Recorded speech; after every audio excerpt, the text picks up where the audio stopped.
Ala ukhbirukum. Apakah kamu ingin aku beritahu wahai sahabatku? Ala ukhbirukum. Apakah kamu ingin aku beritahu bi afdhala? Sesuatu yang lebih bagus min salatin,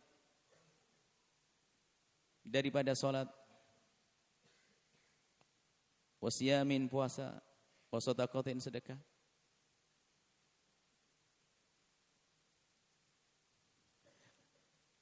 Bala ya Rasulullah. Sahabat Nabi ditawari begitu langsung, iya ya Rasulullah, kami ingin tahu amalan yang melebihi derajatnya daripada berpuasa, melebihi daripada itu semuanya, daripada melakukan sholat dan melebihi daripada sedekah. Apa itu ya Rasulullah? Nabi menjawab ini, islahu dzatil baini, menjadi juru damai di antara yang bertikai. Fasadu dzatil baini hiyal halikatu, kata baginda Nabi, pertikaian itu adalah kebencian, pertikaian itu adalah halikoh, pemangkas. Dalam riwayat lain, wala aqulu tahliku sya'ra walakin tahlikud din, dan aku tidak mengatakan memangkas rambut tapi memangkas agama. Nah, ada amalan yang luar biasa baik yang dihadirkan, yang disampaikan baginda Nabi, dan mari malam ini kita coba kita mengamalkan amalan tersebut, yaitu menjadi juru damai di antara yang berselisih. Innamal mu'minuna ikhwatun fa aslihu baina akhwaikum. Kalian ini orang beriman itu adalah menjadi bersaudara. Maka jika ada yang bertikai, hendaknya kita menjadi juru damai di antara mereka. Kebalikannya di sana ada satu dosa yang luar biasa besar, yaitu mengadu domba, namimah. La yadkhulul jannata nammam. Tidak akan masuk surga orang hidupnya mengadu domba. La yadkhulul jannata qattat. Tidak akan masuk surga orang hidupnya dengan mengadu domba. Baik, ini yang akan kami hadirkan pada kesempatan ini, bahwa di zaman ini Masya Allah begitu mudahnya media. Dengan media orang bisa mengadu domba, memberikan informasi yang seharusnya tidak disampaikan. Berita yang tidak seharusnya disebarkan ternyata disebarkan. Maka dengan disebarkan berita tersebut terjadi permusuhan, kadang antar suku dan kadang antar agama. Di negeri yang sama, bangsa sama bangsa Indonesia. Bahkan umat Nabi Muhammad, di lingkungan satu agama kadang kita diadu domba. Biarkanlah yang bermain untuk mengadu domba, biarkan urusannya dengan Allah, dan Allah tidak pernah tidur. Akan Allah berikan hukuman kepada siapapun yang menjalani hidup dengan mengadu domba, membuat orang saling bermusuhan, membuat orang saling benci, maka ketahuilah ada hitungannya di hadapan Allah Subhanahu wa taala. Baik, itu tetap ada. Mulai dari zaman baginda Nabi sampai hari kiamat, orang yang kerjaannya mengadu domba akan tetap ada.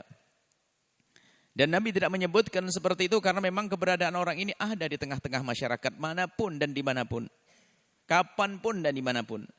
Maka dari itu, mari kita menjadi kebalikan mereka, yaitu juru damai. Juru damai di antara bangsa ini, di antara umat ini. Bagaimana menjadi juru damai? Jangan sekali-kali menyampaikan satu kalimat, khususnya jika engkau adalah orang yang bakal didengar. Jangan mengungkapkan kalimat yang menjadikan orang bermusuhan. Bagi yang punya mimbar, bagi yang punya menara, bagi yang punya media, maka hendaknya mengungkapkan kalimat itu harus dipikirkan terlebih dahulu. Waspada dan hati-hati. Jangan sampai kalimat diucapkan sekali, ternyata di sana beruntun orang bermusuhan gara-gara kalimat yang kita sampaikan. Maka ini juga pesan kami kepada tim kreatif Al-Bahjah TV. Jangan sampai motong video yang menjadikan atau memberikan judul yang menjadikan sebab permusuhan. Jangan. Dan jangan berbohong di dalam urusan media juga. Kita perlu jujur dengan Allah. Kita jujur dengan umat. Maka tim kreatif kami himbau untuk tidak membuat judul yang aneh-aneh. Dan jika ternyata kalimat yang kami sampaikan Kami manusia. Biarpun kami berusaha untuk menjadi juru damai, mungkin ada saat emosi datang, kemudian kami mengucapkan kalimat yang tidak pantas. Jangan diekspos. Jangan diekspos. Tahan. Kenapa? Tidak ada baiknya. Akan menjadikan orang di luar sana bermusuhan. Ini dimulai dari dalam dulu, tim media. Makanya kami juga himbau kepada siapapun yang punya tim-tim kreatif itu harus diberi wejangan-wejangan, jangan sampai mengejar viral, mengejar ketenaran. Ini adalah bahaya sekali. Kadang tidak peduli, membuat adu domba. Dan kita punya urusan dengan Allah Subhanahu wa taala. Biasa. Masalah urusan terkenal tidak terkenal, tidak jaminan orang terkenal adalah selamat. Firaun terkenal sampai hari ini disebut-sebut. Qarun disebut-sebut. Namrud disebut-sebut. Apakah tapi mereka adalah bukan penghuni surga, penghuni neraka? Ini yang biasanya ini YouTuber itu yang hanya ingin mencari pengikut yang banyak sehingga dia melakukan hal-hal yang membahayakan umat, permusuhan di kalangan umat. Hati-hati. Jangan mencari dunia kau hancurkan akhiratmu. Wahiyal khaliqatu mangkas agama. Maka dari itu kami himbau kepada siapapun ini. Ini dimulai dari media. Jangan sampai media itu mengadu domba. Pastikan media yang bersama Anda adalah media yang menyelamatkan umat. Menyejukkan umat, tidak mengadu domba. Tidak memecah belah umat. Kemudian setelah itu adalah antara kita dengan sesama.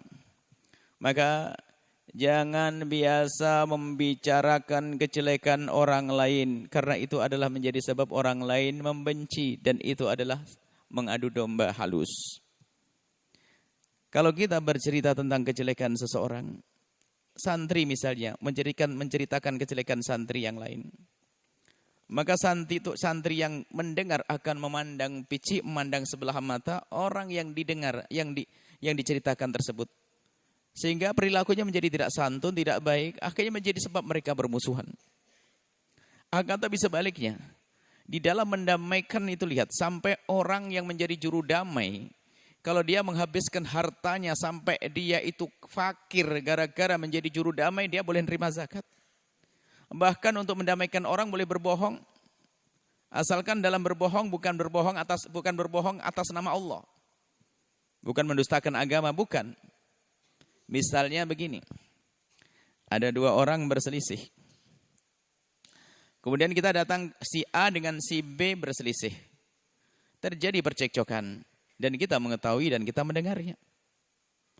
Kemudian kita datang kepada si A, kemudian bincang-bincang. Kita berbicara panjang lebar, ujung-ujungnya kita mengatakan, oh, kamu kapan terakhir ketemu dengan si B? Oh, aku sudah lama gak ketemu. Iya, kemarin ketemu saya, dia titip salam untukmu. Padahal si B tidak titip salam. Kita menitipkan salam. Agar si A terbuka hatinya. Oh, si B titip salam. Dijawab, alaika wa'alaihissalam. Kemudian setelah ketemu si B, berkatalah kita, aku tadi ketemu si A. Si A berkata, lama tidak ketemu kamu, wahai si B, dan dia titip salam untukmu. Salam dan salam, biarpun di sini ada kebohongan, tapi tidak ada yang dirugikan. Tapi justru menjadikan bertemunya dua orang yang lagi berselisih. Maka hati-hati, khususnya para santri, biasakan di lesanmu kau jaga. Jangan sampai ada santri yang biasa membicarakan kejelekan orang. Bahkan kita juga nggak perlu membicarakan kejelekan pejabat, koruptor, pencuri, dan sebagainya. Nggak ada perlunya itu semuanya. Kita perlu menjaga lisan kita agar membiasakan kita untuk bicara hal-hal yang baik. Dan kalau orang punya sifat mengadu domba ini kadang tidak bisa dihentikan. Tidak duduk dengan seseorang kecuali dia harus membicarakan sesuatu yang menjadikan orang bermusuhan. Pernah suatu ketika terjadi sebuah komunitas. Komunitas ini adalah terus ribut terus. Padahal jumlahnya juga tidak banyak. Anaknya cuma 12 saja. Satu perkumpulan 12.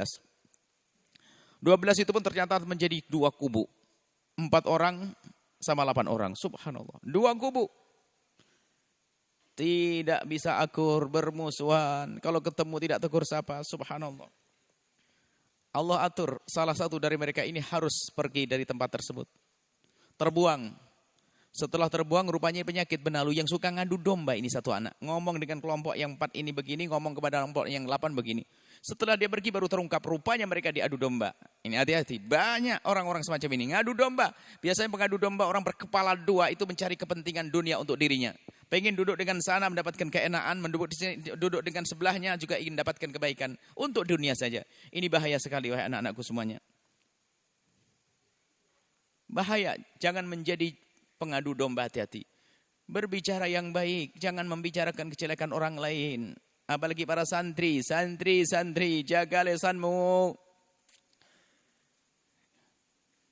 Apalagi sudah ustadz, yang ada di sini jadi ustadz, jangan. Nggak perlu kita di mimbar. Mimbar bukan untuk kritik, mengkritik. Bukan untuk olok, mengolok. Mimbar untuk menyejukkan hati. Mimbar untuk membersihkan hati. Mimbar untuk mendekatkan diri kepada Allah. Kalau pamer keberanian bukan di sini, perang di Palestina sana. Bukan teriak di mimbar. Khususnya yang biasa, yang ikut bahjah di sini. Para ustadz-ustadz. Mimbar bukan untuk caci maki. Orang punya waktu tidak banyak untuk bisa ngaji. Jangan di saat ngaji kita beri sesuatu yang tidak bermanfaat untuk mereka. Berikan kepada mereka sesuatu yang menyejukkan hati mereka. Bagaimana orang mendengar petua pulang langsung ingin jadi juru damai.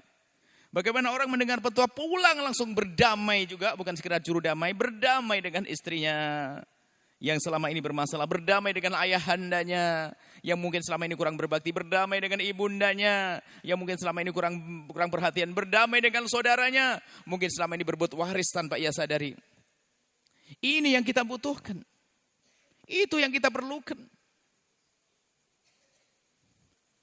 Kadang kita dengan kalimat-kalimat sejuk saja masih keras hati ini. Bagaimana kalau harus kita beri dengan sesuatu yang keras, yang panas? Ingat, inilah yang bisa kami hadirkan menjadi juru damai. Malam ini semuanya menjadi juru damai. Juru damainya Rasulullah Sallallahu Alaihi Wasallam. Tahan lisanmu untuk tidak mengucapkan kalimat yang menjadikan orang saling benci. Biarpun itu kebenaran yang kita ketahui, entar dulu mengucapkannya. Kita perlu waktu. Masih banyak hal lain.